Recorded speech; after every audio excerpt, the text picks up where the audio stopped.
Hello दोस्तों, आज हम बनाने जा रहे हैं शॉर्ट्स वीडियो किस टॉपिक पे बनाने जा रहे हैं, वो हमारा थर्मोडायनेमिक्स। आज हम थर्मोडायनेमिक्स जो हमारा टॉपिक है उसके ऊपर हम शॉर्ट्स वीडियो बनाने जा रहे हैं, ताकि आपको थोड़े से टाइम में आपको आपके चैप्टर के रिवीजन करा पाए हम। आप इस वीडियो में आपको डिटेल कुछ नहीं बताएंगे, बस आपको इस चैप्टर के रिवीजन कराएंगे। सबसे पहले अगर हम बात करें तो इस चैप्टर में आपको यूनिट कन्वर्जन का पता होना चाहिए। सबसे पहले हम करेंगे वॉल्यूम कन्वर्जन के बारे में, आपको पता होना चाहिए। जो हमारा 1 लीटर होता है वो 1 litre is equal to 1 decimetre cube और is equal to 10 raise to the power 3 centimetre cube और 10 raise to the power -3 metre cube के इक्वल होता है। अगर हम बात करते हैं आप वॉल्यूम के बारे में, सबसे पहले ये तो आपको याद होना ही चाहिए। अगर आपको ये याद है तो आप अपने कोई भी क्वेश्चन को ऐसे इजीली आप अटेम्प्ट कर पाएंगे। अगर मैं थोड़ा और इसका एलोबरेट करना चाहूँ तो जो 1 metre into 1 metre is equal to हमारी 1000 लीटर इक्वल हो जाएगा। 1 metre cube is equal to 1000 litre cube. इसी तरह अगर आप वैल्यू पुट करते जाएंगे, आपको रिजल्ट आपके मिलते जाएंगे। जैसे 1 litre 10 raise to the power -3 metre cube और 1 litre is equal to 1 decimetre cube और 1 litre is equal to 10 raise to the power 3 centimetre cube. इसी तरह अगर हम बात करें हमारे प्रेशर के कन्वर्जन की, प्रेशर की आपको क्या क्या वैल्यू होगी, आपको सभी वैल्यू याद होनी चाहिए। ये आपके क्वेश्चन को सोल्व करने में बहुत ही हेल्प करेगी। सबसे पहले हम बात करते हैं जो हमारा प्रेशर होता है। प्रेशर फोर्स अपॉन एरिया होता है। इसकी यूनिट की बात करें तो फोर्स को हम न्यूटन में लिखते हैं, एरिया हमारा मीटर स्क्वायर होता है। अगर न्यूटन पर मीटर स्क्वायर हमारा पास्कल के इक्वल होता है, तो जो हमारा प्रेशर हो गया फोर्स अपॉन एरिया की यूनिट होगी न्यूटन पर मीटर स्क्वायर, और न्यूटन पर मीटर स्क्वायर हमारा पास्कल के इक्वल होता है।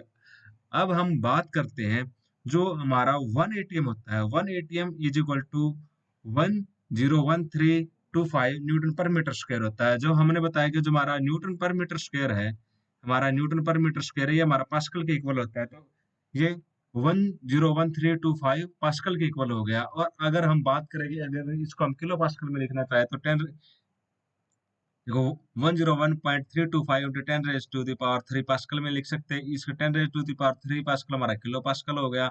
अब हम इसको 10 raise to the power 5 pascal में लिख सकते हैं। इसको 2 डिजिट और डेसिमल बढ़ा के, जो हमारा 10 raise to the power 5 pascal है वो हमारा 1 बार के इक्वल होता है। तो हम इसको इस तरह कन्वर्ट करते रहेंगे और हमारा 1 बार आ गया 10 raise to the power 5 pascal. आप इन सभी को याद रखें। पहले Newton per metre square pascal के होता है, पास्कल को हम किलो पास्कल में लिखेंगे और किलो पास्कल को 10 raise to the power 5 pascal में लिख सकते हैं, और इसको ये 1 बार के इक्वल होता है। इसी तरह जो हमारा 1 एटीएम होता है वह 760 mmHg और 1 एटीएम इज इक्वल टू 760 टोरक के इक्वल होता है। कुछ यहाँ पर भी हमने लिखा हुआ, आप इसको देख सकते हैं। जैसे mmHg 1 एटीएम 760, ये वही बातें हैं जो हमने लिखी हुई है, तो आप इसको देख सकते हैं। इसी तरह जो हमारा नेक्स्ट है, जो हमारा अगर हम कन्वर्जन की बात करें, जो हमारा 1 लीटर बार होता है वो 100 जूल के इक्वल होता है। आप इसको वीडियो पॉज करके आप इसकी ये कहाँ से है आप इसको अच्छी तरह से देख सकते हैं। अगर अब हम बात करते हैं जो हमारा आर होता है, जब आर कांस्टेंट होता है तो वो उसकी वैल्यू होती है 8.3141 जूल पर केल्विन पर मोल। अगर हम बात करें इसके लीटर एटीएम में लिखेंगे तो इसकी वैल्यू हो जाएगी 0.0821 लीटर एटीएम किलो केल्विन पर मोल्स, और कैलोरी में लिखेंगे तो 2 कैलोरी पर केल्विन पर मोल हो जाएगी। इस तरह आप देख सकते हैं कि हम इसको किस तरह कन्वर्ट करेंगे। हमें जो भी क्वांटिटी चाहिए, अगर हमें जूल में चाहिए, जैसे हमने जो हमारा 300 लीटर एटीएम में कितने जूल होते हैं, अगर हमें वो फाइंड करना है तो आप कैसे फाइंड करेंगे। जो क्वांटिटी गिवन है आप पहले गिवन क्वांटिटी को लिखेंगे, जो आपको चाहिए फिर आप वो लिखेंगे। जो ये हमारी होगी हमारी गिवन है, ठीक है, ये जो आपको फाइंड करनी है, और नीचे वो आएगी जो आपको यहाँ से गायब करनी है, ठीक है। तो आप इसको लिखेंगे, इस लीटर एटीएम से हमारा लीटर एटीएम का कट जाए, किलो केल्विन पर मोल से केल्विन पर मोल हो जाएगा, और हमारा आंसर किस में आ जाएगा, जूल में। इसी तरह आप इसको कैलोरी में बदल सकते हैं, ठीक है। अब हम बात करते हैं जो हमारा क्लोज सिस्टम होता है। क्लोज सिस्टम या जो हमारे थर्मोडायनेमिक्स में है, जो हमारे वेरिएबल होते हैं, वह हमारे जो वेरिएबल होते हैं प्रेशर, वॉल्यूम, एंट्रोपी और टेम्परेचर, ये हमारे वेरिएबल होते हैं। अगर हम पोटेंशियल की बात करें तो जी गिव्स फ्री एनर्जी, एल्मोर फंक्शंस, इंटरनल एनर्जीज एंड जो हमारा एच है ये हमारे पोटेंशियल हो गए।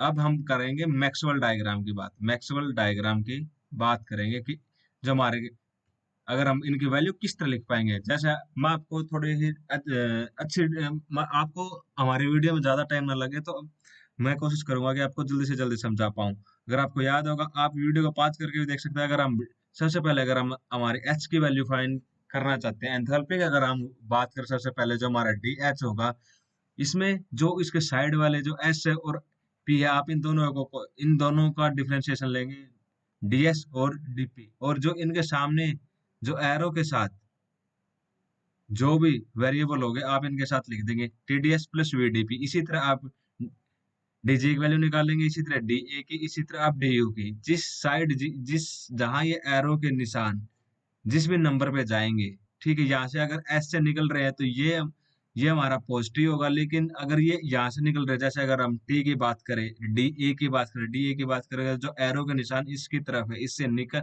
इसकी तरफ आ रहे हैं, यानी जो एरो है वो वी और टी में घुस रहे हैं, वी और टी को लग रहे हैं, या जहां पर एरो लगेंगे वो जो हमारी क्वांटिटी होगी वो हमारी नेगेटिव होगी। इस तरह आप देख सकते हैं। आप वीडियो पॉज करके इन चारों क्वांटिटियों को अच्छे से देख सकते हैं। जो हमारे पोटेंशियल हो गए वो इस तरह से हो गए। अगर हम बात करें, अगर अगर हाँ हमें इनमें रिलेशन चाहिए, ये पैरेलल में हम इस तरह भी इनका रिलेशन निकालते हैं और इस तरह से निकालते हैं। ठीक है, क्या रिलेशन आएगा? अगर हम बात करें करली एस बाई करली, अगर हम बात करते हैं कि हमारा सिस्टम ऐसे मूव करता है, एस से वी और पी से टी, तो जो हमारा होगा करली एस बाई करली वी होगा, और जो हमारा करली पी बाई करली टी होगा। इसमें जो आपको कॉन्स्टेंट लेने हैं वो एक दूसरे के जो जो नीचे टर्म है, जो इसके डोमिनेंट है, न्यूमरेटर और डिनोमिनेटर, जो डिनोमिनेटर में टर्म है उससे अपोजिट लेना। अगर यहाँ पर ये इसका टी के रिस्पेक्ट में डेरिवेटिव हो रहा है तो आप यहाँ पर टी कांस्टेंट लेना, इसका वी के रिस्पेक्ट में डेरिवेटिव हो रहा है तो आपको वी कांस्टेंट लेना। इस तरह आप याद रख सकते हैं। और इसी तरह आप जो हमारी चार रिलेशन है उसको, जैसे ये ऊपर से नीचे मूव कर रहा है तो ये नीचे से ऊपर भी मूव करेगा। यहाँ पर लेफ्ट से राइट और फिर राइट से लेफ्ट, इस तरह हमारे चार रिलेशनशिप आएंगे और आप इन चारों रिलेशनशिप को अच्छे से देख सकते हैं। मैंने आपको एक एक्सप्लेन कर दिया, बाकी के आप वीडियो को पॉज करके देख सकते हैं ताकि हमारी वीडियो में ज्यादा टाइम ना लगे, ना ही आपका टाइम लगे और ना ही मेरा टाइम लगे। आपका टाइम ज्यादा इंपॉर्टेंट है। अब हम बात करते हैं कि जो हमारा क्राइटेरिया है स्पॉन्टेनियस, जो क्राइटेरिया और स्पॉन्टेनिटी, ठीक है, अगर कोई भी चीज स्टेबिलिटी की तरफ बढ़ना चाहती है तो उसकी एनर्जी कम होगी। एनर्जी कम कैसे होगी? एनर्जी का कम होना यानी एनर्जी का नेगेटिव होना। अगर कोई भी चीज स्टेबल, जिसकी एनर्जी से ज्यादा होती है, वो जो स्टेबिलिटी का और जो एनर्जी का रिलेशन है वो इनवर्स रिलेशन होता है। जितनी ज्यादा एनर्जी होगी स्टेबिलिटी उतनी कम होगी, और जितनी कम एनर्जी होगी स्टेबिलिटी उतनी ही ज्यादा होगी। इसी तरह जो हमारे पोटेंशियल की एनर्जी, जितने भी हमारे पोटेंशियल है, अगर मैं उनकी एनर्जी की बात करता हूँ, जैसे जो हमारे गिब्स फ्री एनर्जी होगी, हेल्महोल्ट्ज फंक्शन हो गया हमारा, हमारी इंटरनल एनर्जी होगी, हमारी एंथैल्पी होगी, इन सभी के नेगेटिव, अगर एनर्जी नेगेटिव होगी, जितनी ज्यादा एनर्जी नेगेटिव होगी यानी एनर्जी उतनी कम होगी, जितनी एनर्जी कम होगी स्टेबिलिटी उतनी ज्यादा होगी। तो इसी तरह जो हमारा स्पॉन्टेनिटी का क्राइटेरिया रहता है कि वो हमेशा रहता है कि less than equal to zero. अगर हम बात स्पॉन्टेनिटी का यही क्राइटेरिया रहता है। अगर हम बात करें इसमें कि जी के साथ हमने प्रेशर और टेम्परेचर की कांस्टेंट लिया, अगर हम मैक्सवेल डायग्राम की बात करें, जो जी है, जी के साथ जो लगती हुई टर्म है, जो हमारे प्रेशर और टेम्परेचर, इन दोनों को कांस्टेंट लेंगे। इसी तरह अगर हम एच की बात करें तो एस और पी को लेंगे, और यू में एस और वी को लेंगे, और ए में वी और टी को हम कांस्टेंट लेंगे, जैसे यहाँ शो हो रहा है। और एनर्जी क्यों नेगेटिव ले रहे हैं? स्पॉन्टेनियस हमेशा आप पूछ सकते हैं कि एनर्जी को नेगेटिव क्यों नहीं लिया, क्योंकि नेगेटिव लेने से एनर्जी कम होगी तो स्टेबिलिटी ज्यादा होगी। अगर बात करें ये जो इक्वल टू का निशान होता है वो रिवर्सिबल के लिए होता है, और लेस देन होता है इरिवर्सिबल के लिए होता है। ये चैप्टर में हम आगे जाके पढ़ेंगे। अगर हम बात करें एंट्रोपी की वैल्यू हमेशा greater than equal to zero होती है, स्पॉन्टेनिटी क्राइटेरिया। इसी तरह आप देख सकते हैं कि एस के हमारी क्या वैल्यू आएगी? एस के हमारे दो वैल्यू आएंगे, ठीक है। इसी तरह हम वी वेरिएबल की, टेम्परेचर की और प्रेशर की वैल्यू निकाल पाएंगे। आप इसको वीडियो को पॉज करके देख सकते हैं ताकि आपको अच्छे से समझ में आए। मैं इनको एक्सप्लेन भी कर देता हूँ, लेकिन आई होप आपको याद होगी। मैं बस आपको शॉर्ट्स नोट्स प्रोवाइड कर रहा हूँ ताकि आप अच्छे से समझ पाए। अब हमारी बात आ गई थर्मोडायनेमिक कोफिशिएंट के बारे में। अब हम पढ़ेंगे थर्मोडायनेमिक कोफिशिएंट के बारे में। जो हमारे थर्मोडायनेमिक कोफिशिएंट होते हैं, हमारे थर्मोडायनेमिक कोफिशिएंट होते हैं तीन कोफिशिएंट, अल्फा, बीटा और गामा। हम इन तीनों के रिलेशनशिप के बारे में पढ़ेंगे। इन तीनों के आइडियल गैस ले तो उस टाइम पे इनकी वैल्यू क्या शो करेंगे और इनका फार्मूला क्या होगा, और इनको बोलते, और अल्फा बीटा गामा को हम क्या क्या बोलते हैं। सबसे पहले हम बात करते हैं हमारे अल्फा की। अल्फा को हम बोलते हैं थर्मल एक्सपेंसिविटी या आइसोबारिक थर्मल एक्सपेंशन कोफिशिएंट। इसमें जैसे नेम से हमें लग रहा है आइसोबारिक, या इसका मतलब हमारा जो प्रेशर होगा वो कांस्टेंट होगा। जो थर्मल एक्सपेंशन है यानी हमारा थर्मल एक्सपेंशन होगा, यहाँ पर टेम्परेचर के चेंज के रिस्पेक्ट में हम वॉल्यूम देखेंगे। तो जो हमारा अल्फा होता है वो क्या होता है, relative change in volume with respect to temperature at constant pressure. तो हम इसको आइसोबारिक थर्मल एक्सपेंशन कोएफिशिएंट बोलते हैं और इसको हम अल्फा से डोनेट करते हैं। और जो हमारी इसकी यूनिट आएगी वो केल्विन इनवर्स आएगी। अगर हम बात करें कि अल्फा की वैल्यू आइडियल केस के बाद, अगर हम बात करें आइडियल गैस के बारे, आइडियल गैस की, तो उसकी वैल्यू आएगी 1/T की। मैं आपको ओनली शॉर्ट्स नोट्स प्रोवाइड कर रहा हूँ ताकि आप एग्जाम से पहले इनको, अगर यूट्यूब चला रहे हैं तो आप जल्दी से जल्दी इनको रिकैप कर पाए। इनकी एक्सप्लेनेशन अगर आपका होगा तो मैं आपको प्रोवाइड करा दूंगा। अब हम बात करते हैं हमारा जो सेकंड थर्मोडायनेमिक कोएफिशिएंट है वो होता है हमारा बीटा। बीटा को बोलते हैं आइसोथर्मल कंप्रेसिबिलिटी फैक्टर।